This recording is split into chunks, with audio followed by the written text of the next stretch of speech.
Hello बच्चों, कैसे हैं आप लोग। मैं आशा करता हूँ आप लोग ठीक होंगे। तो आज हम बात करेंगे क्लास 10th की ज्योग्राफी की, और उसमें जो अध्याय है वो पहला अध्याय है रिसोर्सेज, यानी कि संसाधन। तो संसाधन के बारे में हम बात करेंगे, और उसके बारे में बात करने से पहले हम ये बात करेंगे कि इसमें हमें क्या क्या पढ़ना है, क्या क्या विषय हैं इसमें, और हमें किस किस टॉपिक पर चर्चा करनी है, किस किस टॉपिक को हमें पढ़ना है। ठीक, तो पहले अगर जो हम विषय की बात करें तो हमें संसाधन, यानी कि संसाधन क्या होता है, रिसोर्सेज क्या होते हैं, उसके बारे में हमें पढ़ना है।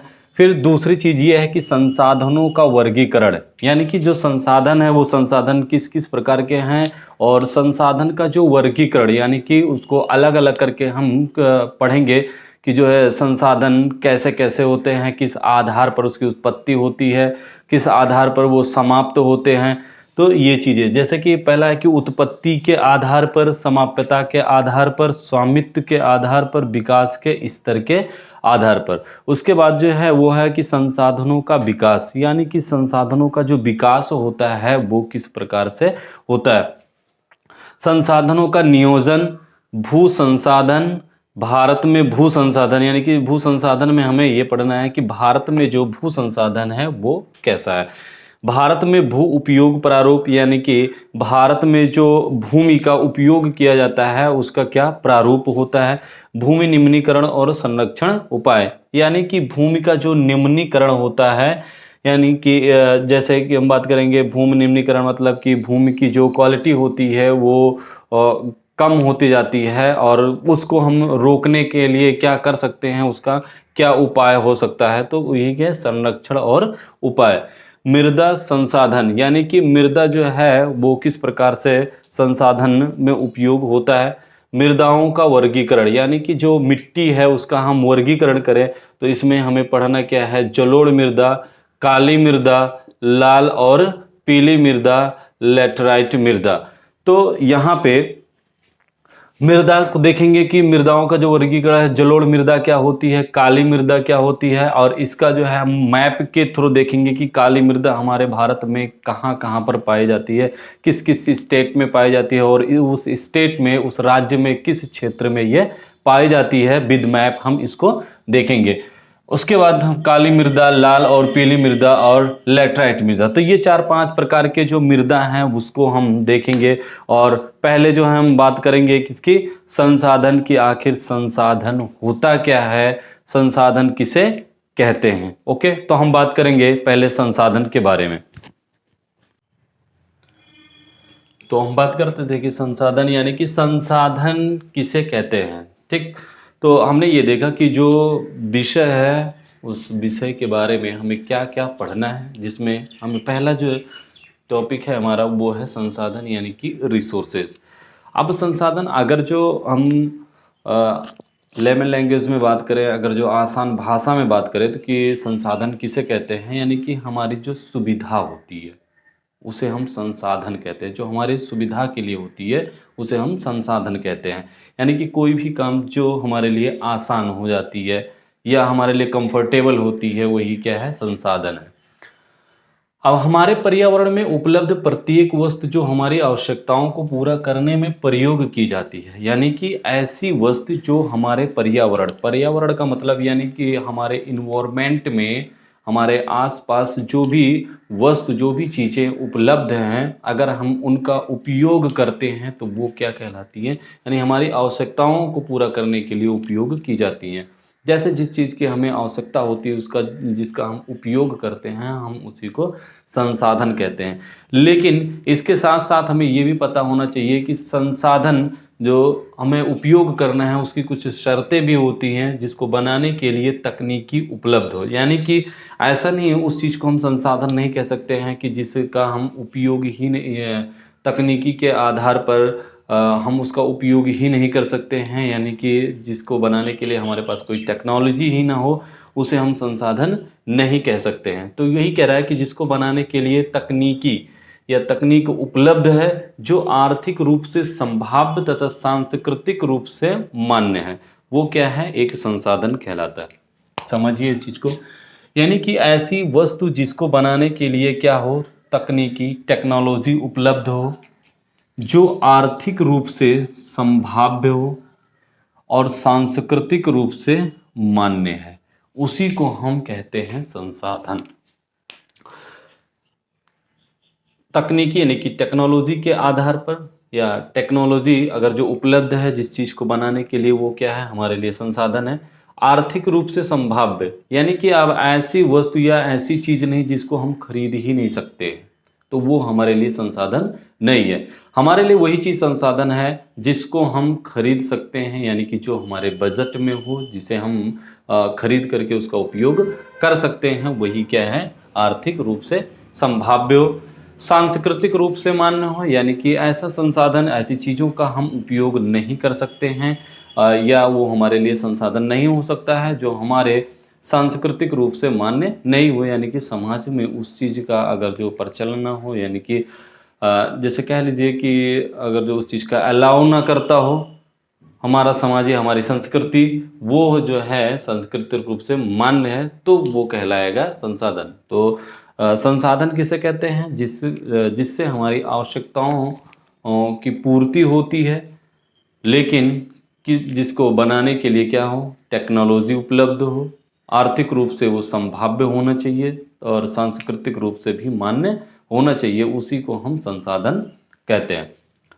अब अगर जो बात करें कि संसाधन का जो वर्गीकरण, संसाधनों का वर्गीकरण, अब अगर संसाधन का वर्गीकरण करें तो हम 4 प्रकार से इसका वर्गीकरण कर सकते हैं। उत्पत्ति के आधार पर, समाप्यता के आधार पर, स्वामित्व के आधार पर और विकास के स्तर के आधार पर। अगर हम बात करें कि उत्पत्ति के आधार पर, तो उत्पत्ति जो इसकी होती है वो उत्पत्ति के आधार पर 2 प्रकार से, यानी कि जैव संसाधन और अजैव संसाधन। जैव संसाधन क्या होता है, यानी कि ऐसा संसाधन जिसमें जीवन उपलब्ध होता है, यानी कि जीवन संभाव्य होता है या जीवन उपस्थित होता है, पाया जाता है, उसे हम क्या कहते हैं, जैव संसाधन कहते हैं। कि जैसे मानव क्या है, मानव भी हमारे लिए एक संसाधन ही है, मानव में जीवन पाया जाता है। और जैसे वनस्पति हो गया, ये भी क्या है, एक जैव संसाधन है। अजैव संसाधन यानी कि जिसमें जीवन व्याप्त नहीं होता है, जिसमें जीवन नहीं पाया जाता है, उसे हम अजैव संसाधन कहते हैं। जैसे कि अगर जो किसी धातु की बात करें, वो क्या है, वो है अजैव संसाधन। क्यों? और ये जैसे ये मार्कर हो गया, ये क्या है, ये अजैव संसाधन है। क्यों? क्योंकि इसमें जीवन व्याप्त नहीं है।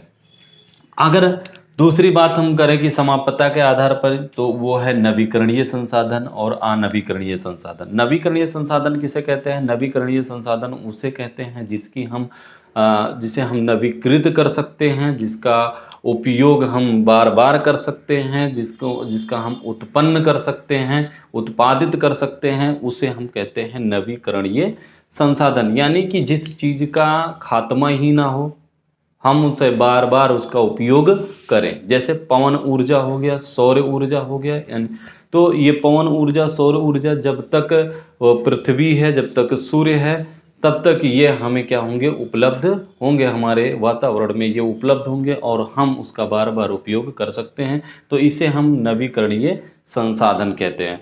अनवीकरणीय संसाधन क्या होता है? जिसका हम उपयोग या भौतिक आधार पर, रासायनिक आधार पर, किसी भी आधार पर उसका हम नवीकृत नहीं कर सकते हैं, यानी कि दोबारा हम उसको उत्पन्न नहीं कर सकते हैं या नहीं किया जा सकता है, उसे अनवीकरणीय संसाधन कहते हैं। जैसे अगर हम बात करें कि कोयले की, तो कोयला अगर जो एक बार यूज हो गया तो हम कोयले का उत्पादन दोबारा नहीं कर सकते हैं। अगर हम पेट्रोलियम पदार्थ की बात करें, तो पेट्रोलियम पदार्थ अगर एक बार ख़त्म हो गया तो हम उसको दोबारा उत्पादित या उत्पन्न नहीं कर सकते हैं। तो इसे अनवीकरणीय संसाधन कहते हैं। तो नवीकरणीय संसाधन ऐसा संसाधन जिसका हम उत्पन्न दोबारा कर सकते हैं, उत्पादित कर सकते हैं। अनवीकरणीय संसाधन वह संसाधन जिसका हम उत्पादन, चाहे वो भौतिक आधार पर हो या रासायनिक आधार पर हो, दोबारा हम उसको उत्पन्न नहीं कर सकते हैं, तो उसे हम अनवीकरणीय संसाधन कहते हैं।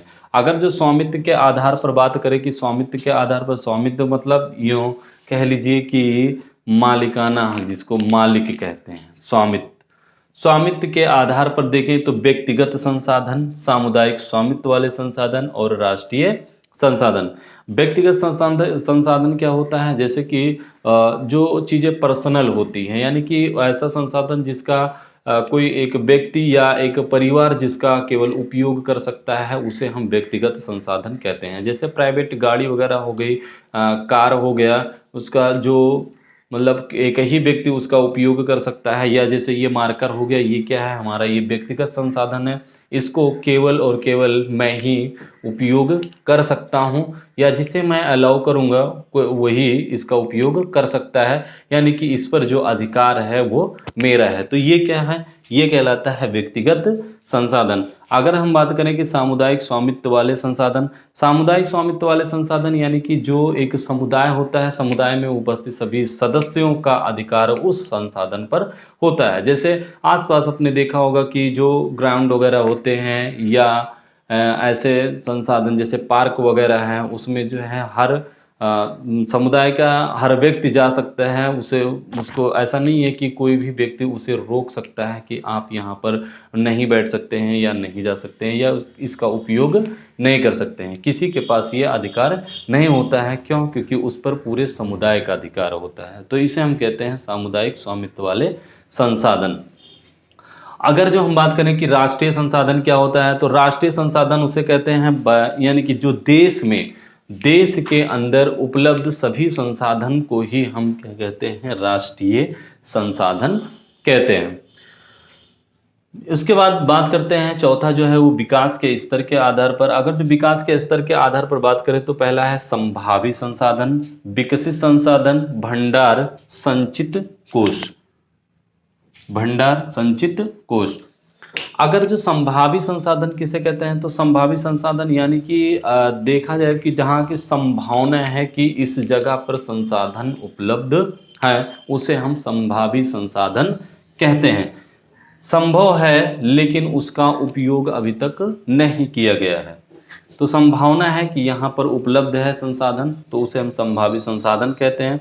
विकसित संसाधन, विकसित संसाधन उसे कहते हैं जिसका हमने पता लगा लिया है, जिसका सर्वेक्षण हमने कर लिया है, जिसकी गुणवत्ता हमें पता चल गई है, जिसकी मात्रा हमें पता चल गई है कि यहाँ पर ये इतने मात्रा में है, इसकी क्वालिटी क्या है, इन सारी चीज़ों के बारे में, उस संसाधन के बारे में हमें पता चल गया है, तो उसे हम संभावी संसाधन विकसित संसाधन कहते हैं। भंडार यानी कि हमें ये पता है कि इस संसाधन का यहाँ पर क्या है, भंडार है, लेकिन उसको उपयोग करने के लिए, उसका जो है उपयोग करने के लिए हमारे पास टेक्नोलॉजी उपलब्ध नहीं है। यूँ कह लीजिए कि हमारे पास वो तकनीकी नहीं है कि जिसका हम उपयोग कर सकें। संचित कोष यानी कि भंडार का ही वो क्या है, एक पार्ट होता है संचित कोष, जो स्टोर रहता है, उसको जो उसका हम उपयोग कर सकते हैं, उसका उपयोग करने के लिए हमारे पास टेक्नोलॉजी भी क्या है, उपलब्ध है, तकनीकी उपलब्ध है, उसे हम संचित कोष कहते हैं। तो आई होप कि समझ में आ गया होगा। ये एक इंट्रोडक्शन है। अभी इसके बारे में हम अलग से एक एक टॉपिक को अलग से पढ़ेंगे, डिटेल विद एग्जाम्पल हम ये चीज़ पढ़ेंगे कि क्या होता है, किस प्रकार से होता है। तो समझ में आ गया होगा कि संसाधन किसे कहते हैं। तो संसाधन एक सिंपल सी भाषा है कि जो हमारे आवश्यकताओं को पूर्ति करे, या जो हम अपनी आवश्यकताओं के लिए जिसका उपयोग करते हैं, वो संसाधन कहलाता है। लेकिन वो कैसा होना चाहिए, एक तो तकनीकी, उसके लिए तकनीकी उपलब्ध होना चाहिए। दूसरी चीज़ ये है कि वो सांस्कृतिक रूप से मान्य होना चाहिए। तीसरी चीज़ ये है कि वो आर्थिक रूप से संभाव्य होना चाहिए, यानी कि हमारे पास न पैसा होना चाहिए कि उसे खरीद सकें, सांस्कृतिक रूप से वो मान्य होना चाहिए। उसके बाद उत्पत्ति के आधार पर, समाप्यता के आधार पर, स्वामित्व के आधार पर और विकास के स्तर के आधार पर संसाधनों का वर्गीकरण हमने किया है। तो अगले वीडियो में हम देखेंगे कि उत्पत्ति के आधार पर जो संसाधन होते हैं, जैव संसाधन और अजैव संसाधन, तो इनको हम थ्योरेटिकल रूप में देखेंगे। Okay, thank you so much.